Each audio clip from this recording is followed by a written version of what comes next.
کسی شخص کی لاپرواہی ہی اس سب کا سبب بنی ہوگی۔ ان کا سیکرٹری تمام حالات سے ان کو روشناس کرا رہا تھا۔ آگ پوری اس 2 منزلہ بنے کارخانے میں پھیل چکی تھی۔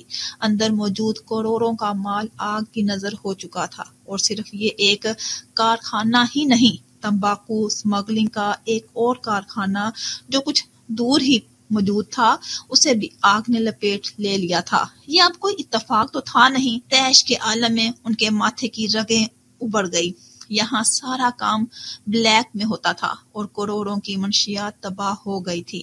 پاس سے فائر بریگیڈیئر کا ایک آدمی گزرا، وہ اجمل کا پاس ٹھہرا۔ انہوں نے بھویں اچکا کے اسے دیکھا، جس کے چہرے پہ طنزیہ مسکراہٹ تھی۔ ان کے ماتھے پہ بل پڑے، وہ مزید کان کے قریب ہوا اور اس کے کہے جملے پہ ان کی آنکھیں پھیل گئی، منہ پہ قفل لگ گیا۔ چھوٹے جان نے سلام بھجوایا ہے۔ کان میں سرگوشی کر کے وہ پیچھے ہوا۔ ہنوز اجمل خان کی آنکھوں میں فتح کن مسکراہٹ سے دیکھا تھا، جو غصے میں مٹھیاں بھینچے رہ گئے تھے۔ یک لمحے تو وہ سمجھے تھے بھی نہیں۔ وہ شخص فوراً آگے بڑھ گیا اور وہی اس کی بائک کھڑی تھی اور وہاں سے روانہ ہو گیا۔ اجمل خان کے چہرے کا رنگ اڑا تھا، یعنی میران کو باپ کی جگہ اس پہ یقین ہو گیا تھا۔ وہ اصل حملہ کار کو پہچان جائے گا، انہوں نے سوچا بھی نہیں تھا۔ بہت سوچ سمجھ کے کئی دنوں میں میران کے گرد انہوں نے جال بچھایا تھا۔ موبائل وائبریٹ ہوا، انہوں نے کھولا تو سکرین میں میسج موصول ہوا تھا۔ پرائیویٹ نمبر تھا۔ حساب برابر، آئندہ اگر اے پی جماعت کے کسی فرد کو بھی تم نے نقصان پہنچانے کی کوشش کی تو یاد رکھنا، میرے آدمی تمہارے خلاف مجھ پہ حملہ کروانے کے سارے ثبوت میڈیا تک بآسانی پہنچا دیں گے، اور اسے دھمکی ہرگز مت سمجھنا۔ اب میں اپنے راستے اور تم اپنے راستے۔ اور میران نے بہت ہی اچھے سے اجمل خان کی گوٹ دبا دی تھی۔ وہ میسج پڑھ کے بھنبنا اٹھے۔ مزید میسیجز موصول ہوئے۔ ایک ویڈیو تھی جس میں چینل کے سی ای او نے اعتراف کیا تھا، خبریں اجمل خان کے دباؤ ڈالنے پر نشر کی گئی تھی۔ مراد کی مدد سے وہ حملہ کرنے والے پکڑے گئے تھے، جو کہ منجے ہوئے ٹارگٹ کلرز تھے جن کی پولیس کو تلاش تھی۔ انہوں نے بھی اعتراف جرم کر لیا تھا اور کسی کے حکم پہ یہ سب کیا، وہ بھی صاف صاف بتا دیا تھا۔ سیکرٹری تو اجمل خان کے چہرے کے چڑھتے اترتے رنگ دیکھ رہا تھا۔ ان باپ بیٹوں کے درمیان پھوٹ ڈال کر ان کو کمزور کرنا واقعی مشکل تھا۔ اسے اندازہ نہیں تھا میران جا اتنا سب ہونے کے باوجود بھی ذوالفقار پہ بھروسہ رکھے گا اور فوراً اجمل کو پہچان لے گا۔ کوشش تو انہوں نے مروانے کی تھی، پر ان کا حملہ ناکام ثابت ہوا، تو جو پہلے وہ جال بن چکے تھے اسی پہ عمل کر کے میران کے ہمدرد بن کے ہاسپٹل پہنچ گئے تھے۔ میران کی جگہ کوئی اور ہوتا تو ذوالفقار جا کو ہی الزام دیتا۔ یہ ساری ان سب کی سیاست تھی، اور اس کی آڑ میں نہ جانے روز کتنے غلط کام ہوتے تھے۔ میران کے پاس ان کے خلاف پکے ثبوت تھے، وہ چاہ کر بھی کچھ کر نہیں سکتے تھے۔ اب جو تھا، ان کو الیکشنز پہ ہی توجہ دینی تھی۔ انہیں حرکات کی وجہ سے وہ عوام کا اعتبار کھو چکے تھے۔ اب وہ ذرا بھی کچھ کرتے تو میران نے ان کے پرخچے اڑا دینے تھے۔ پولیس نے کیس نامعلوم افراد کا حملہ کہہ کر بند کر دیا۔ ذوالفقار جا کو میران نے ساری حقیقت بتا دی تھی۔ اول تو وہ بہت غصے میں تھے، پر میران کا اگلا قدم جان کے وہ پیچھے ہٹ گئے تھے۔ اس نے بھی اور اجمل خان کے کالے دھندوں کے مقامات پر آگ لگوائی تھی، جس کا ذکر وہ میڈیا پر لا بھی نہیں سکتے تھے۔ برخودار لگ رہا ہے تم میرے ہی بیٹے ہو۔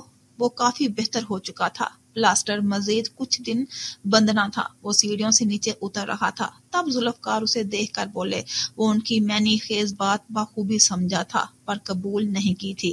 ان کے جیسے وہ ہرگز نہیں تھا۔ اس سارے معاملے سے جو دونوں کے درمیان فاصلہ اور رنجشیں بھر گئی تھی، وہ ختم ہوئی۔ دونوں پہلے ہی کی طرح ہو چکے تھے، پر میران رومائزہ کے لیے ان کی نفرت بھول نہیں سکتا۔ ذوالفقار جا کو یہ فائدہ ہوا کہ میران ان پہ پھر بھروسہ کر رہا تھا، پر وہ ان کے اصل روپ سے بھی واقف تھا۔ فی الحال جو جیسا چل رہا تھا اسے ویسے ہی چلانا مناسب سمجھا تھا۔ وہ صوفے پر آ کے دراز ہو گیا۔ ذوالفقار اس کے سامنے والے صوفے پہ بیٹھ گئے۔ تمہاری مجھ سے کم گوئی مجھے پریشان کر رہی ہے۔ ہمارا رشتہ کیا پہلے کی طرح ٹھیک نہیں ہو سکتا؟ اگر آپ اپنے الفاظ واپس لے لیں اور شنواری سے بلا وجہ کی دشمنی ختم کر دیں تو آسانی ہوگی۔ میران کی بات پہ کچھ دیر انہوں نے سوچا تھا۔ وہ مزید بیٹے کو دور نہیں کر سکتے تھے۔ آخر کو اب وہی ان کا وارث اور امید تھا۔ میران جو پہلے بھی اتنا زیادہ نہیں بولتا تھا، پر اب کچھ بولتا تو صرف کام کی بات۔ ان کے ساتھ وقت گزارنا یہ سب ختم کر دیا تھا۔ وہ ان کی عزت میں کمی نہیں کر سکتا تھا۔ باپ جو تھے، آخری دنیاوی رشتہ، پر باپ کے کئی چہروں کو وہ جھٹلا بھی نہیں سکتا تھا۔ اسے بھی اندازہ تھا ذوالفقار کو اس حادثے سے کتنا فائدہ ہوا۔ کچھ وقت میڈیا نے ان کو اپنا نشانہ بنایا تھا، پھر بعد میں ہی میڈیا نے ساری کہانی کا رخ موڑ دیا، اور یہ سب اس کے باپ نے ہی پیسہ کھلا کے کیا تھا۔ مجھے میرے پیسے سود سمیت وہ ادا کر دے، معاملہ ختم ہو جائے گا۔ لگی بندی انہوں نے بات کی، نہیں، اس کے بعد آپ رمائزہ شنواری کو اپنی بہو کے روپ میں قبول کریں گے۔ وہ صوفے پہ سیدھا ہوا اور دو ٹوک بولا، ایسا کبھی نہیں ہو سکتا، وہ لڑکی تمہارے قابل نہیں، الوی کی بیٹی تمہارے لیے بہتر رہے گی۔ وہ اپنے طور پہ سمجھداری سے بولے۔ میران نے انہیں دیکھا۔ اور میری محبت، اس کا کیا؟ کون میرے قابل ہے میں بہتر جانتا ہوں۔ کسی اور کو زندگی میں شامل نہیں کروں گا سوائے رمائزہ شنواری کے۔ ان کی آنکھوں میں دیکھتے دھیمی آواز میں برہمی سموئے بولا اور باہر لون کی طرف بڑھ گیا۔ اللہ اللہ، کیا کروں میں؟ اسے سر پھرے گا، مجھے تباہ کر کے ہی اسے سکون ملے گا۔ جٹ بھی میری، پٹ بھی میری، میری والا حساب چاہیے اسے۔ ٹیبل سے انگریزی اخبار انہوں نے جھڑک کر کھولا تھا۔ وہ نہ صرف شنواری صاحب کو مزید نقصان پہنچانے سے روک رہا تھا، کیونکہ اسے علم تھا پیسوں کے باوجود بھی ذوالفقار جا انہیں بخشیں گے نہیں۔ جو بات ذوالفقار نے مان لی تھی، اور رمائزہ کو بہو بنانے کی بات وہ کسی صورت نہیں مان سکتے تھے۔ خیر، وہ خوش بہت تھے۔ میران نے ان کے پرانے دشمن کے پیر میں ایسی زنجیر ڈال دی تھی جسے توڑنا اس کے بس کی بات تھی نہیں، اور دوسرا، اس ایک ہفتے میں وہ سارا کالا پیسہ باہر بھی بھجوا چکے تھے۔ انہی خوشیوں میں میران کی باتوں کو ذوالفقار جان نے سرے سے نظر انداز کیا تھا۔ پچھلا ہفتہ اس نے آرام کرتے گزار دیا، اب دوبارہ کام کا دباؤ بڑھ چکا تھا۔ طبیعت میں بحالی دیکھ کر اس نے کاروباری اور سیاسی ذمہ داریاں واپس دیکھنا شروع کر دی۔ اس دوران اسے رمائزہ سے ملنے کی طرف اٹھتی تھی، جسے وہ ایک ہفتے سے دبائے ہوئے تھا۔ اسے معلوم نہیں تھا وہ اس کی منتظر ہوگی کہ نہیں، اس کے لیے تھوڑی بہت ہی دل میں فکر جاگی ہوگی کہ نہیں، پر وہ چاہتا تھا ایسا ہو۔ اس نے فارم ہاؤس میں قدم رکھا تھا۔ دبے قدموں سے وہ اندر آیا۔ جوتوں نے شور پیدا کرنے کی غلطی کی ہی نہیں۔ دل جو رمائزہ کو دیکھنے کے لیے بے تاب تھا، اسے سنبھالے قدم اٹھاتا لاؤنج میں آیا۔ وہ صوفے پہ ایک کوہنی سر کے نیچے ٹکائے ارد گرد سے بے نیاز خواب خرگوش کے مزے لے رہی تھی۔ گہرے بھورے بال چہرے کو چھو رہے تھے۔ مخملی ہلکا کمبل اس کے اوپر سے اسے ڈھانپے ہوئے تھا۔ دوپٹے کا سفر سر سے گلے تک قائم تھا۔ صوفے کے قریب پینٹنگ سٹینڈ کھڑا تھا۔ ٹیبل پہ پینٹ کلرز بکھرے تھے، کچھ سفید کاغذ اور ایک ماسک۔ شفاف معصوم چہرہ نظروں میں سموتے وہ ٹرانس کی کیفیت میں صوفے کر کے قریب گیا تھا۔ ملاقات کے طویل انتظار پہ اتنے حسین منظر کی دید اسے ملے گی، یہ دیکھنے کے لیے صدیوں کا بھی انتظار کر لیتا۔ پنجوں کے بل اس کے قریب بیٹھا، وہ نرمی سے اس کے چہرے کو دیکھ رہا تھا۔ نئے سرے سے اسے سرشاری نصیب ہوئی۔ الگ ہی مسکراہٹ چہرے پہ گھل آئی۔ میں راز تجھ سے کہوں، ہم راز بن جا رہا، کرنی ہے کچھ گفتگو الفاظ بن جا رہا۔ گہری سانس فضا میں بحال کی، پیچھے ہوا اور دوسرے صوفے پہ ٹک گیا۔ دوپٹہ ڈھیلا سا سر پہ ٹکا تھا۔ اس سے نکلتی رمائزہ کے ریشمی بالوں کی کچھ لٹیں آنکھوں کو چھوتی تھوڑی تک آ رہی تھی۔ میران نے انہیں پیچھے کرنے کی غرض سے بے اختیار ہاتھ بڑھایا، پھر ٹھہر گیا۔ مٹھی واپس بھینچ کے ہاتھ پیچھے کر لیا۔ فضا میں عجیب سی خوشبو پھیلی تھی، اس نے خود میں اتاری۔ وہ کئی پل جامد اسے دیکھتا رہا، جیسے پھر اتنی جلدی کبھی نصیب ہو یا نہیں۔ رمائزہ کی نیند میں خلل ہوا۔ اس نے کروٹ لینے کی کوشش کی تو یاد آیا وہ صوفے پہ بیٹھے بیٹھے سو گئی تھی۔ چہرہ ملتے ہی وہ اٹھی، سامنے میران کو موبائل میں مصروف دیکھ کر چونک گئی۔ بے ساختہ اس نے آنکھیں مس لی۔ میران نے اس کو جاگتے دیکھا، موبائل بند کر دیا اور اس کی جانب توجہ مبذول کر لی۔ وہ حیران تھی، کمبل ڈھلک کے نچلے حصے گر گیا تھا۔ تم کب آئے؟ ہلکے نیلے رنگ کی شرٹ اور گہرے نیلے رنگ کی جینز، پیر مہنگے ترین جوگرز میں قید تھے، ماتھے پہ چھوٹی سی پٹی چسپا تھی، چہرہ ہنوز تر و تازہ دکھائی دیا۔ آج وہ اسے پہلے سے زیادہ شاندار اور دلکش شخصیت کا حامل شخص محسوس ہوا۔ جب تم ارد گرد سے بے خبر نیند میں تھی۔ آنچ دیتا لہجہ، خوبصورت آواز، چہرے پہ نرمی، لبوں پہ مسکراہٹ۔ ایک بازو پہ پلاسٹر بندھا تھا، دوسرے ہاتھ کے کسرتی بازو ہاف سلیوز کی وجہ سے جھلک رہے تھے۔ اس کے جواب پہ رمائزہ نے خود پہ غور کیا۔ سر سے دوپٹہ اترا نہیں تھا، اذانیں ہو رہی تھی اور اس کے بعد اسے خود کو بھی معلوم نہ ہوا کب آنکھ لگ گئی۔ اس کا ذہن کمبل کی جانب گیا۔ اس نے میران کو دیکھا۔ حلیمہ بھی کہاں ہے؟ اس نے سوال کیا، یعنی کمبل کی طرف اشارتاً جواب دیا تھا۔ وہ نماز پڑھ رہی ہوں گی۔ طویل خاموشی۔